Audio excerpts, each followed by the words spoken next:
আজ দুপুরে জিওপলিটিক্যাল সারফেসে ধামাকা দিয়েছে ভারত। কেন আমি বলছি ধামাকা? কারণ ভারতবর্ষ আজকে এমন এক সিদ্ধান্ত নিয়েছে যার কিন্তু জিওপলিটিক্যাল তাৎপর্য বর্তমান প্রেক্ষাপটে মারাত্মক। আজকে এসসিও সামিট কিন্তু অনুষ্ঠিত হয়েছে চায়নায়। এটি কিন্তু টপ লেভেলের এসসিও সামিট নয়, তার পরের লেভেলের এসসিও সামিট, যেখানে বিশ্বের বিভিন্ন দেশের ডিফেন্স মিনিস্টাররা কিন্তু অংশগ্রহণ করেছিলেন। ভারতের পক্ষ থেকে এখানে প্রতিনিধিত্ব করেন ডিফেন্স মিনিস্টার আমাদের রাজনাথ সিং। এসসিও সামিটটা কি? এসসিওর পুরো কথা হলো সাংহাই কর্পোরেশন অর্গানাইজেশন। প্রধানত ইউরেশিয়ান দেশগুলো মিলে একত্রে 2001 সালে এই ধরনের অর্গানাইজেশন কিন্তু শুরু করে। এখানে চায়না আছে, পাকিস্তান আছে, রাশিয়া আছে, কাজাকিস্তান আছে, কিরগিজস্তান আছে, তাজিকিস্তান আছে, উজবেকিস্তান আছে। পরবর্তীকালে ভারত এবং পাকিস্তান, মানে পাকিস্তানের নাম আমি এখানেও বললাম, ভারত এবং পাকিস্তান কিন্তু 2017 সালে এই এসসিওতে যোগদান করে এবং পার্মানেন্ট মেম্বার হয়। 2023 সালে ইরান কিন্তু এই এসসিও সামিটের অত্যন্ত গুরুত্বপূর্ণ এক মেম্বার হয়ে যায়। অর্থাৎ জিওপলিটিক্যাল তাৎপর্যে আপনারা যদি পুরো বিষয়টি ভাবেন তাহলে বুঝবেন দক্ষিণ এশিয়া এবং সেন্ট্রাল এশিয়া কিভাবে চলবে এবং কোন পথে একটা রূপরেখা তৈরি করা হবে তা কিন্তু ঠিক করা হয় এসসিও সামিটে। এবার এই এসসিও সামিটে মূলত কিছু গুরুত্বপূর্ণ বিষয় প্রতি বছরই কিন্তু আলোচনা হয়। আমি কালকেই একটি ভিডিওতে বলেছিলাম এবছর টপ লেভেলে যে এসসিও সামিট আছে, যেখানে ওয়ার্ল্ড লিডার্সরা উপস্থিত থাকবেন, তা কিন্তু অনুষ্ঠিত হবে চায়নায়। এখন সব থেকে বেশি আলোচনা হচ্ছে সেই এসসিও সামিটে চায়নায় ভারতবর্ষের প্রধানমন্ত্রী নরেন্দ্র মোদী যাবেন কি যাবেন না সে নিয়ে। কিছুদিন আগে সেই চায়নাতে কিন্তু অজিত দোভাল গেছিলেন এবং অজিত দোভালের যাওয়ার পর চায়না কিন্তু একাধিক এমন গুরুত্বপূর্ণ ভূমিকা নিয়েছে যা চায়না এবং ভারতবর্ষের সম্পর্ককে কিন্তু অন্য মাত্রায় নিয়ে যাবে। এবং কালকে আমি কি কথাটা বলেছিলাম আপনাদের হয়তো অনেকেই মনে আছে, যে চায়না এই মুহূর্তে কোনো অবস্থাতেই পাকিস্তানকে ত্যাগ করতে পারবে না, পাকিস্তানকে স্যাক্রিফাইস করতে পারবে না। কারণ পাকিস্তানের টোটাল জিওপলিটিক্যাল সিনারিওতে ডোনাল্ড ট্রাম্প ঢুকে গেছে। ডোনাল্ড ট্রাম্প ভেবেছেন পাকিস্তানে এমন রেয়ার আর্থ মিনারেলস আছে, যদি পাকিস্তানকে গিলে খাওয়া যায় তাহলে আমরা হয়তো অর্থনৈতিকভাবে সমৃদ্ধশালী হব। একই সঙ্গে পাকিস্তানের জিওপলিটিক্যাল যে অবস্থান সেটাকে বাইপাস করে, জিওগ্রাফিক্যাল অবস্থানটাকে বেশি ইউজ করে কখনো চায়না, কখনো ভারত, কখনো আফগানিস্তানের সঙ্গে তার চিরাচরিত খেলা আমরা খেলতে পারবো। অর্থাৎ এই পাকিস্তানে যখন ডোনাল্ড ট্রাম্পের আমেরিকা ঢুকে গেছে, তখন চায়না কোনো অবস্থাতেই পাকিস্তানকে স্যাক্রিফাইস করতে পারবে না। চায়না কিন্তু এবার বাংলাদেশকে আস্তে আস্তে কাছি করতে শুরু করবে। কালকে এই ভিডিও যদি না দেখেন আপনারা দেখে নেবেন অজিত দোভালের সফরের পর কিভাবে চায়না, বাংলাদেশ এবং ভারতবর্ষের সম্পর্কটা বদলে যেতে শুরু করেছে। আজকে এখানে কি দেখলাম আমরা? আমরা আজকে দেখলাম কালকে যে কথা আমি বলেছি চায়না পাকিস্তানের এই রিলেশনের রিফ্লেকশন আজকে কিন্তু আমরা এসসিও সামিটে দেখলাম। কেন আমি বলছি এ কথা? এই এসসিও সামিট মূলত তৈরি করা হয়েছিল এই ধরনের অর্গানাইজেশনকে সেন্ট্রাল এশিয়ার counter terrorism, regional security, cultural cooperation, এমনকি রিজিওনাল ডায়লগ যেন প্রতি বছর ভালোভাবে মেনটেন করা যায় এর জন্য। মূলত অ্যান্টি টেরর অ্যাক্টিভিটি, এই অ্যাক্টিভিটিকে বন্ধ মানে আরো জোরদার করার জন্য এসসিও সামিট কিন্তু অর্গানাইজ করা হয়। এখানে ভারতবর্ষের স্ট্যান্ডটা প্রথম থেকে কি ছিল? ভারতবর্ষের রাজনাথ সিং যখন কথাবার্তা বলেন, প্রথমত টেরোরিজম নিয়ে তিনি একাধিক কথাবার্তা বলেন এবং এই মুহূর্তে ভারতকে যেভাবে পাকিস্তান অশান্ত করার চেষ্টা করছে সেই পুরো বিষয়টি কিন্তু আন্তর্জাতিক স্তরে তুলে দেওয়ার চেষ্টা করেন। 22শে এপ্রিল 2025 যে ভারতের নৃশংস পেহেলগাম হত্যাকাণ্ড হয়েছে সেই কথাও কিন্তু ফিরে আসে। রাজনাথ সিং মূলত তিনটে অত্যন্ত গুরুত্বপূর্ণ বিষয় বলেছেন। পাকিস্তানের নাম উনি করেননি, কিন্তু বোঝাই যায় কথাবার্তাগুলো পুরোটাই পাকিস্তানকে কেন্দ্র করে ভারতবর্ষ কিন্তু আজকে বলার চেষ্টা করেছে এসসিও সামিটে। আর এরপরেই কি হলো?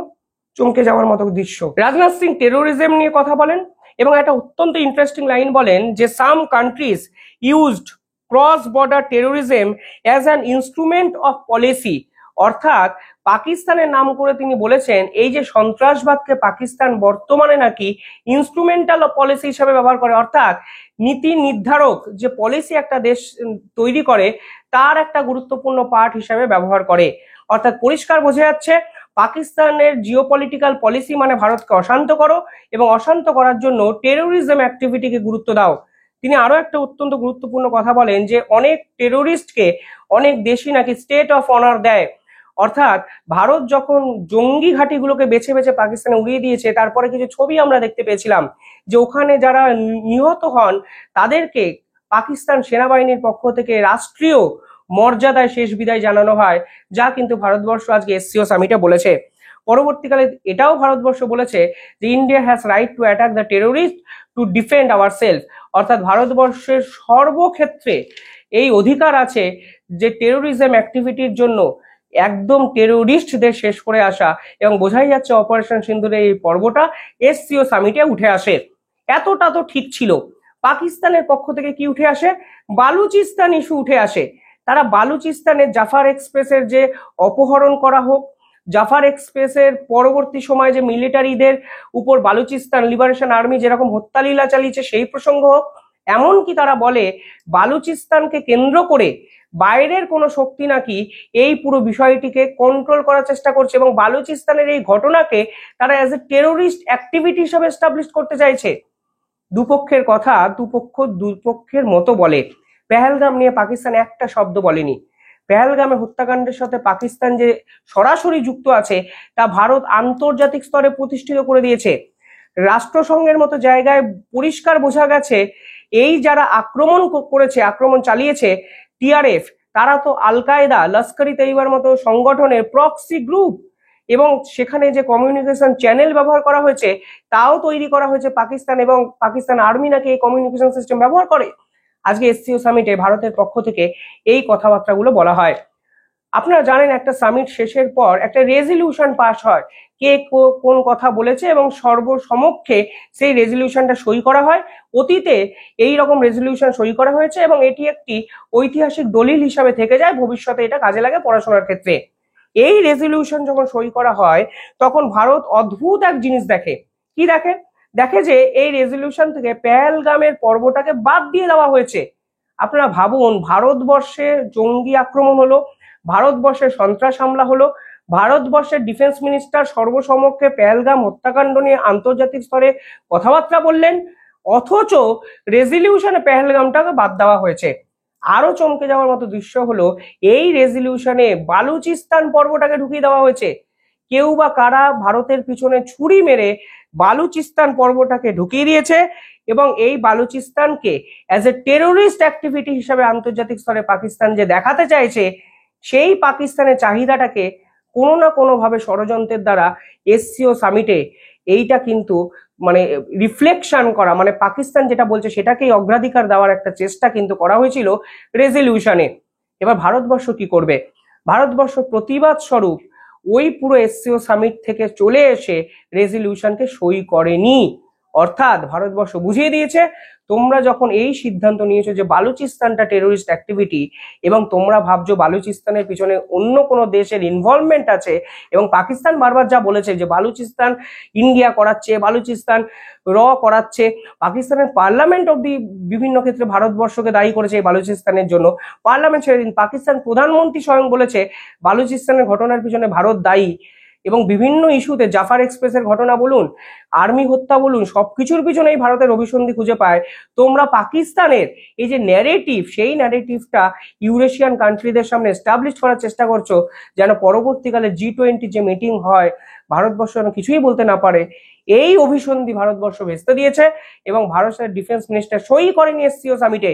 সই না করা মানে ভ্যালুলেস হয়ে যাওয়া এসসিও সামিটের রেজলিউশন। ব্যাপারটা এরকম, দেখ কেমন লাগে।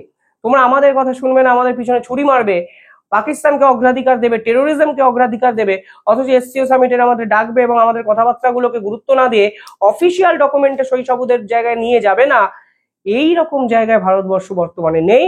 ফলে আমরাও সই করলাম না এসসিও সামিটের রেজলিউশন। তোমরা তোমাদের মতো নিয়ে বসে থাকো, তোমাদের নিয়ে আলোচনা করেও লাভ নেই।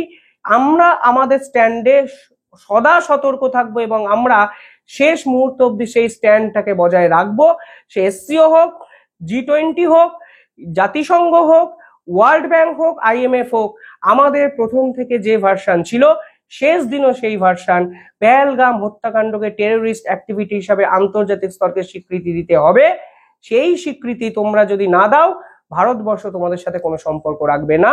অন্তত সেই রকমই জিওপলিটিক্যাল অ্যানালিস্টরা বলছেন, অ্যাগ্রেসিভ ডিপ্লোমেসি যেটাকে আখ্যায়িত করছে, ভারতবর্ষ আজকে এসসিও সামিটে বুঝিয়ে দিয়েছে, দেখিয়ে দিয়েছে, এবং সই না করে অন্তত বার্তা দিয়েছে পাকিস্তানকে যে দেখ কেমন লাগে, আমাদের কথা তোমরা শুনবে না, অথচ আমাদেরকে ডেকে এনে বলবে সই করো যেন আন্তর্জাতিক স্তরে এসসিও সামিটের ভ্যালু বাড়ে। এই জিনিস আর চলতে পারে না।